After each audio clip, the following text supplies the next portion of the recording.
A political earthquake hit Mandera County on 23rd September. Adan Mohamed Kiongozi, the man Rigathi Gachagua had handpicked to deliver his first parliamentary victory under the new Democracy for Citizens Party, has walked away.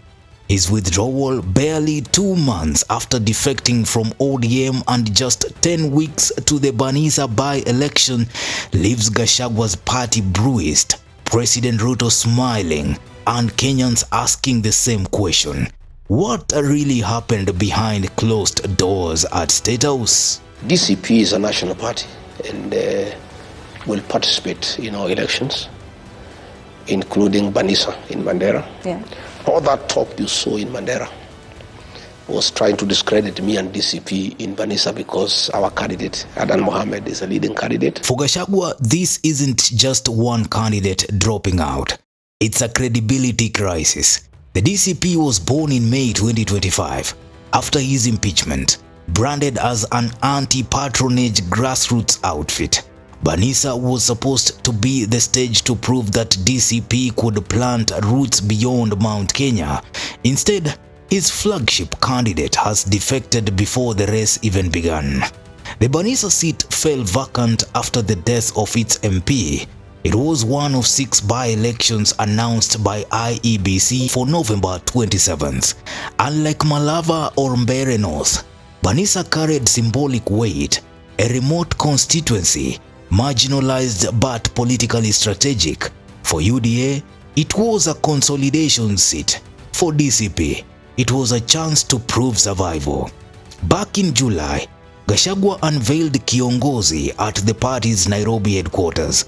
He was bold, promising to deliver Banisa as DCP's first win. He framed UDA as a party of handouts and himself as the people's candidate. The fanfare was loud.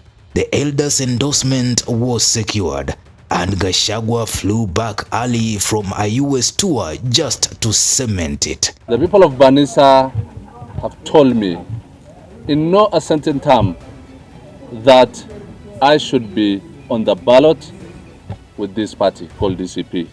So I want to tell those people who are spelling rumors that there is no day under this sun. There is no person who can push me to pull out of this race. I am set and I am ready to hit the ground, and we are only telling the IBC, don't waste our time. The people of Banisa have been lacking the member of parliament for the last almost 3 years, and their voice have not been heard for the last 3 years in parliament. Then came September 17th. Kiongozi was spotted at State House, flanked by President Ruto, Mandera Governor Mohamed Adan Khalif, and UDA aspirant Ahmed Maalim Hassan. The official story, a routine mobilization meeting. But online, whispers grew louder. Was this a deal-making session? There are many speculations, rumors, videos created that Adan is talking with the government. I have no business talking with the government. I want to represent my people in parliament, and I want to be their voice. Within hours, X was buzzing. Posts claimed Kiongozi was offered either an ambassadorial job or an advisory role if he stepped aside. Nothing confirmed, everything denied. But the timing spoke louder than words. A week later, the once defiant DCP hopeful bowed out. Publicly, Kiongozi framed his exit around clan unity. "I cannot disrespect my own council of elders," he said. A diplomatic line, but one that barely concealed the tug of war between loyalty to elders, party allegiance, and political survival. For Gachagua, the optics are devastating. First, Duncan Mbui abandoned the Mbeere North race. Nikiitwa niende kwa maneno ya oathing ya clan ya Miviriga, mimi nilikataa.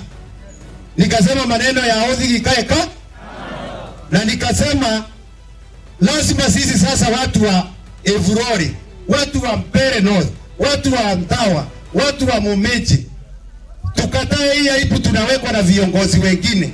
Not money first, not mirengos, not all those things. Mbeere first. This election must be about the people of Mbeere. and their rightful share of development. It cannot be about all other things, must be secondary to that consideration. So my message to Mbere people, please, when it comes to 26th of November, vote for Mbere. It's not about Kivoi, it's not about Moses, it's not about Chama Chaka, it's not about DCP and all other parties. It's about the interests of Mbere. Now, Banisa slips through his fingers. Analysts argue DCP risks being remembered not for its message, but for defections. Without wins outside Mount Kenya, Gachagua's opposition brand looks fragile. And as DCP, we have decided that we are going to field candidates in all the by-elections in Kenya. We are going to field candidates even in Nyanza region. The constituency which was being represented by the late Ongondo in Homa Bay, and the constituency which was being represented by the current CS of Energy, Wandai. We want to assure Kenyans that this is a national party.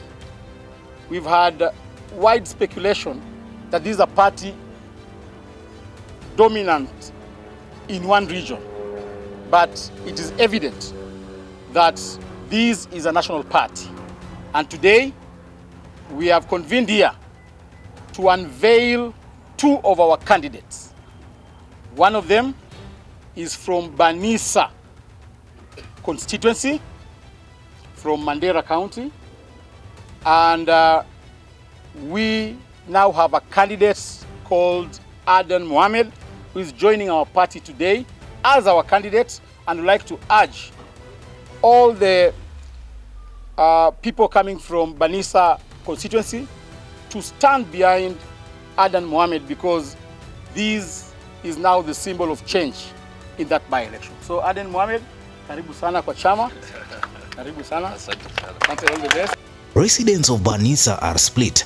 Some applaud the move as pragmatic unity.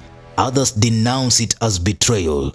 DCP loyalists on X call it political corruption. Media outlets highlight the irony. The first win vanishing in a handshake. Analysts say it's proof Kenya's politics is less about ideology and more about survival and money, where even elders become decisive political brokers. So what's the big lesson? In Kenya, by-elections are no longer just local contests. They are laboratories for 2027. Patronage, clan loyalties, money, and presidential muscle continue to trump party slogans. And for Rigathi Gachagua, the Banisa blow is more than just a by-election loss. It is a reminder that building a national party requires more than rebellion. It requires resilience against the state house machine. Majorly deep pockets.